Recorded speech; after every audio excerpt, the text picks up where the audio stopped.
Right, listen up. Big news coming out of Paradise, and it's pure madness by the end. We've got a cracking new signing nearly in the door, a fantastic upgrade on Schlupp, medical booked and all. There's a midfield boost brewin, and one of our own off to Belgium with folk over there buzzing like they've signed Henrik himself. But here's the clincher. We asked AI what would actually happen if Celtic and the lot across the river joined the English Premier League today. And let's just say, it gets tasty.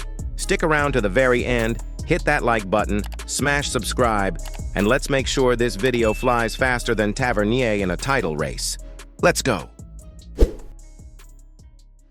Right, my Celtic daft pal, strap in for this one, because we've got some tasty stuff brewing at Paradise. So here's the deal.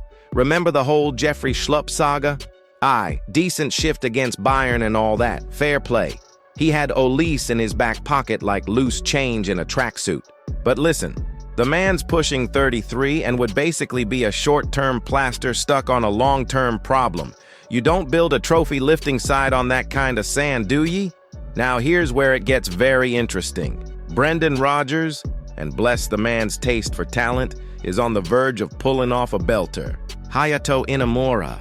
Write the name down, stick it on the fridge. The lad's only 23, coming in from Albirex Niigata, and word is he's boarding the plane for a medical in Glasgow as we speak. And he's no just a solid defender. This boy can ping a long ball like Nakamura on a good day, whip in crosses with laser accuracy, and he's built like he's ready to slot in anywhere along the left or center of defense. That's not just a signing, that's a statement. A defender with actual ball progression, composure, and a wand of a left peg. So here's the burning question I want you to answer for me. And be honest, would you rather take another short-term fix like Schlupp, or go bold with a young, technical Japanese baller who could end up being a game-changer for seasons to come? I'll leave that one simmering. Let me know below.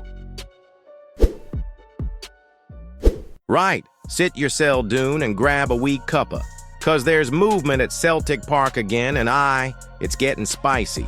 First up, midfield. That's the one area Brendan's been wanting to beef up, especially now that the Benjamin Nygren deal's done and dusted. Enter Kalidou Sidibe, big lad. I mean really big, 6'7", and that's without the studs on. The French media reckon Guingamp are ready to cash in after their League One playoff heartbreak. They've got bills to pay, and Sidibe's got just a year left on his deal. Sound familiar? That's bargain bell territory, pal. And let's not kid ourselves. A towering midfielder who barely missed a game and can absolutely boss the middle of the park?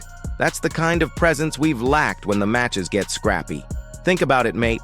Imagine him anchoring the midfield on a wet Wednesday night at Tynecastle. Glorious chaos. Now, while the Hoops are looking to bring in some muscle, they've waved goodbye to one of their own, Matthew Anderson. Remember him? The lad never quite broke into the first team, but went out to Austria, made some noise with Admira Wacker, and now he's landed a permanent deal with KV Kortrijk in Belgium. 3-year contract. Not bad, eh? Their sporting director's buzzing. Says Matthew's got attacking flair from the left. And McManus? He's convinced the lad's going all the way. Says he outgrew the B team 2 years ago. That's no a knock. That's a compliment wrapped in a kick up the backside. So here's one for you to chew on. Would you take a gamble on Sidibe if it meant offloading a more experienced midfielder to make space and cash? A bit ruthless maybe, but we're talking Champions League here, not charity minutes. Pop your thoughts in the comments. You know I'll be down there with you. All right, imagine this. You wake up one day, the sky's still gray over Glasgow, but the Old Firm derby is now being played in the Premier League. Madness, right? Well, that's exactly the hypothetical Give Me Sport ran with. And apparently they roped in a certain wee artificial intelligence assistant, a him, to simulate how things would go if Celtic and Rangers packed their bags and moved down south for the 2025-26 season. Here's how it shakes out. And it gets juicy. Season 1, a culture shock. Celtic finished 13th. Respectable. Rangers stumble a bit more and land in 15th. No relegation nightmares, but nay Europe either. Think of it as being dropped into the middle of Sochi Hall Street with a map of Tokyo. Confusion, fast tempo, and nobody speaks your language. The AI says Celtic's attacking talent and fan momentum keep us afloat. Rangers, meanwhile, get a polite golf clap for effort.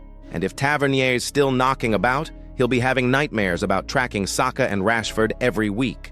Long term, we grow. By year 3, solid mid-table vibes. Year 6, cup runs, flirting with Europe. By 2035, Celtic sitting 6th, playing Thursday nights in Europe, Rangers right behind in 7th, still chasing our coattails as usual.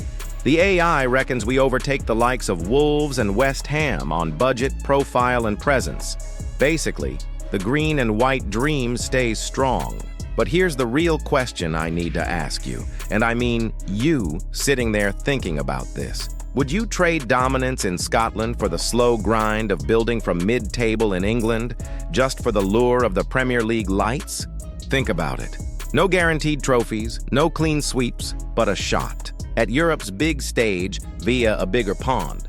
Worth it, or a betrayal of everything we are? Drop that thought in the comments, give it a wee like, and don't forget to hit that subscribe button before the English FA tries to poach our corner kicks. See ye in the next one.